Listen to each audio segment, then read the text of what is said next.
Confusion ಗೆ universe ಇಂದ direct answer ಸಿಗ್ಬೇಕು ಅಂತ ಅನ್ಸುತ್ತಾ?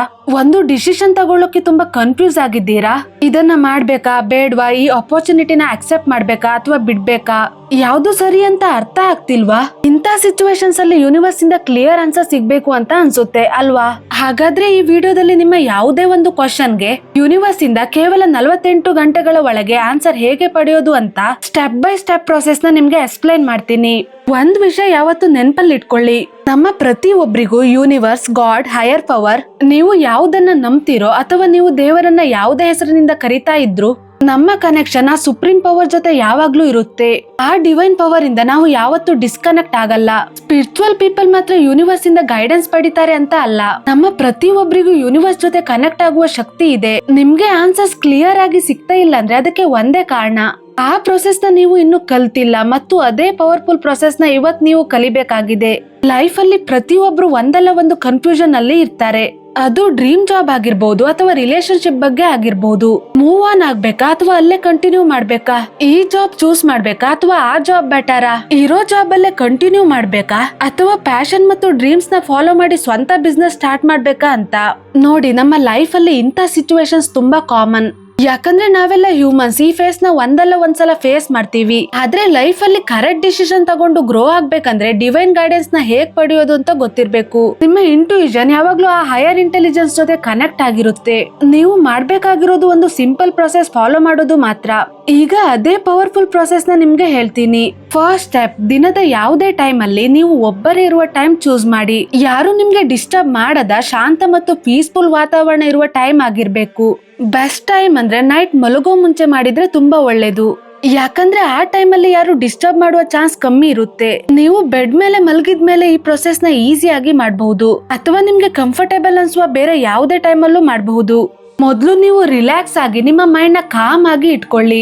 ಆಮೇಲೆ ನಿಮ್ಗೆ ಇರುವ ಆ ಒಂದೇ ಒಂದು ಸ್ಪೆಸಿಫಿಕ್ ಕ್ವಶನ್ ನ ಯೂನಿವರ್ಸ್ಗೆ ಅಥವಾ ಗಾಡ್ಗೆ ಇಲ್ಲ ನೀವು ನಂಬುವ ಯಾವುದೇ ಹೈಯರ್ ಪವರ್ಗೆ ಕ್ಲಿಯರ್ ಆಗಿ ಕೇಳಿ.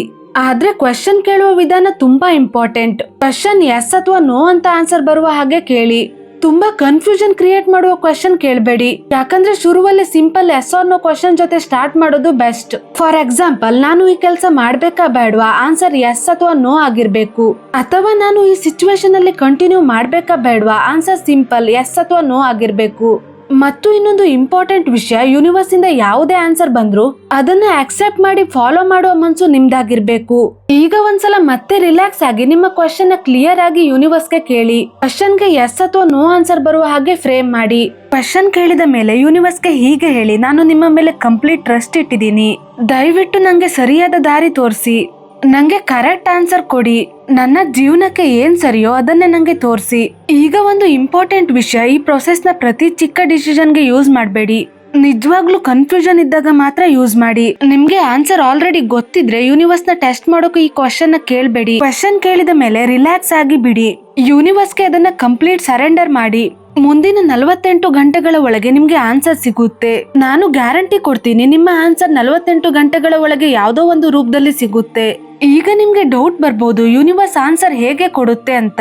ಯೂನಿವರ್ಸ್ ಒಬ್ಬ ಪರ್ಸನ್ ತರ ನಿಮ್ಮ ಮುಂದೆ ಬಂದು ಎಸ್ ಅಥವಾ ನೋ ಅಂತ ಹೇಳಲ್ಲ. ಬದಲಿಗೆ ಯೂನಿವರ್ಸ್ ತುಂಬಾ ಸರ್ಪ್ರೈಸಿಂಗ್ ವೇ ಅಲ್ಲಿ ನಿಮ್ಗೆ ಆನ್ಸರ್ ಕಳಿಸುತ್ತೆ. ಬೇರೆ ಬೇರೆ ಸೈನ್ಸ್ ಮೂಲಕ, ಕೆಲವೊಮ್ಮೆ ಬೇರೆ ಜನರ ಮೂಲಕ, ಅಥವಾ ಒಂದು video, social media post, book, TV ಅಥವಾ ನೀವು ಎಕ್ಸ್ಪೆಕ್ಟ್ ಕೂಡ ಮಾಡದ ಯಾವುದೋ ಒಂದು ಚಾನೆಲ್ ಮೂಲಕ ನಿಮ್ಮ ಆನ್ಸರ್ ನಿಮ್ಮ ಹತ್ರ ಬರುತ್ತೆ. ಫಾರ್ ಎಕ್ಸಾಂಪಲ್ ಗೆ ನೆಕ್ಸ್ಟ್ 48 ಅವರ್ಸ್ ಒಳಗೆ ನೀವು ಯಾರ ಜೊತೆ ಆದ್ರೂ ಮಾತಾಡ್ತಾ ಇರಬಹುದು. ಆಗ ನಿಮ್ಮ ಸಿಚುವೇಶನ್ ಗೆ ಮ್ಯಾಚ್ ಆಗೋ ಒಂದು ಮಾತು ಹೇಳ್ಬಹುದು. ಆ ಕನ್ವರ್ಸೇಷನ್ ಇಂದ ನಿಮ್ಮ ಆನ್ಸರ್ ನ ನೀವೇ ಅರ್ಥ ಮಾಡ್ಕೊಳ್ತೀರಾ. ಅಥವಾ ನಿಮ್ಮ ಆನ್ಸರ್ ಒಂದು ಯೂಟ್ಯೂಬ್ ವಿಡಿಯೋ ಅಲ್ಲಿ ಸಿಗಬಹುದು, ರೇಡಿಯೋ ಅಲ್ಲಿ ಕೇಳಬಹುದು, ಅಥವಾ ನೀವು ಓದ್ತಾ ಇರೋ ಬುಕ್ ನ ಒಂದು ಲೈನ್ ನಿಮ್ಮ ಕ್ವಶನ್ ಗೆ ಡೈರೆಕ್ಟ್ ಆನ್ಸರ್ ಆಗಿರಬಹುದು. ಕೆಲವೊಮ್ಮೆ ರೋಡ್ ಮೇಲೆ ನೋಡೋ ಒಂದು ಸೈನ್ ಕೂಡ ನಿಮ್ಗೆ ಬೇಕಾಗಿರೋ ಮೆಸೇಜ್ ಆಗಿರಬಹುದು. ಅಥವಾ ನೀವು ರೆಗ್ಯುಲರ್ ಆಗಿ ಮೆಡಿಟೇಷನ್ ಮಾಡ್ತಿದ್ರೆ ಮೆಡಿಟೇಷನ್ ಟೈಮ್ ಅಲ್ಲಿ ಸಡನ್ ಆಗಿ ಒಂದು ಇನ್ನರ್ ವಾಯ್ಸ್ ಅಥವಾ ಸ್ಟ್ರಾಂಗ್ ಫೀಲಿಂಗ್ ಬರಬಹುದು. ಆ ಫೀಲಿಂಗ್ ನಿಮ್ಗೆ ಆನ್ಸರ್ ನ ಕ್ಲಿಯರ್ ಆಗಿ ತೋರಿಸುತ್ತೆ. ಅಂದ್ರೆ ಯೂನಿವರ್ಸ್ ಒಂದೇ ರೀತಿ ಆನ್ಸರ್ ನ ಕೊಡಲ್ಲ. ಸಿಚುವೇಶನ್, ಜನರು, ವಿಡಿಯೋಸ್, ಬುಕ್ಸ್, ಸೈನ್ಸ್ ಇದೆಲ್ಲದರ ಮೂಲಕ ನಿಮ್ಗೆ ಆನ್ಸರ್ ಕಳಿಸಬಹುದು. ಇವಾಗ ನಿಮ್ಗೆ ಇನ್ನೊಂದು ಡೌಟ್ ಬರಬಹುದು, ಇದು ನಿಜವಾಗ್ಲೂ ಯೂನಿವರ್ಸ್ ನ ಆನ್ಸರ್ ಅಂತ ಹೇಗೆ ಗೊತ್ತಾಗತ್ತೆ? ಸಿಂಪಲ್, ಕರೆಕ್ಟ್ ಆನ್ಸರ್ ಸಿಕ್ಕಾಗ ನಿಮ್ಮ ಮನಸ್ಸಲ್ಲಿ ಯಾವುದೇ ಕನ್ಫ್ಯೂಷನ್ ಇರಲ್ಲ.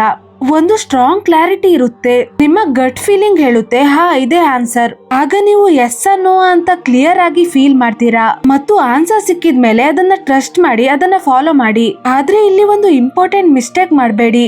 ನಂಗೆ ಆನ್ಸರ್ ಹೀಗೆ ಮಾತ್ರ ಬರ್ಬೇಕು ಅಂತ ಡಿಸೈಡ್ ಮಾಡ್ಕೋಬೇಡಿ. ಫಾರ್ ಎಕ್ಸಾಂಪಲ್ ಗೆ ರೋಡ್ ಮೇಲೆ ಸೈನ್ ನೋಡಿದ್ರೆ ಮಾತ್ರ ಇದು ಆನ್ಸರ್ ಅಂತ ನಂಬ್ತೀನಿ, ಅಥವಾ ಯಾವ್ದಾದ್ರು ಪರ್ಸನ್ ಬಂದು ನಂಗೆ ಹೇಳಿದ್ರೆ ಮಾತ್ರ ಇದು ಆನ್ಸರ್ ಅಂತ ಅಕ್ಸೆಪ್ಟ್ ಮಾಡ್ತೀನಿ ಅಂತ ಕಂಡೀಷನ್ ಹಾಕ್ಬೇಡಿ. ಯಾಕಂದ್ರೆ ಆನ್ಸರ್ ಹೀಗೆ ಬರ್ಬೇಕು ಅಂತ ನೀವು ಫಿಕ್ಸ್ ಮಾಡಿದ್ರೆ ನಿಮ್ಮ ಮೈಂಡ್ ಗೆ ಒಂದು ಬ್ಲಾಕ್ ಕ್ರಿಯೇಟ್ ಆಗುತ್ತೆ. ಯೂನಿವರ್ಸ್ಗೆ ನಿಮ್ಮ ಆನ್ಸರ್ ನ ಕೊಡೋಕೆ ತುಂಬಾ ವೇಸ್ ಇವೆ, ಅದನ್ನ ಓಪನ್ ಆಗಿ ರಿಸೀವ್ ಮಾಡಿ.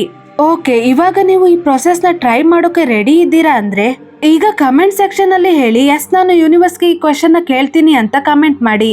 ರಿಸಲ್ಟ್ ಸಿಕ್ಕ ಮೇಲೆ ಮತ್ತೆ ಬಂದು ಕಮೆಂಟ್ ಸೆಕ್ಷನ್ ಅಲ್ಲಿ ನಿಮ್ಮ ಎಕ್ಸ್ಪೀರಿಯನ್ಸ್ ಶೇರ್ ಮಾಡಿ.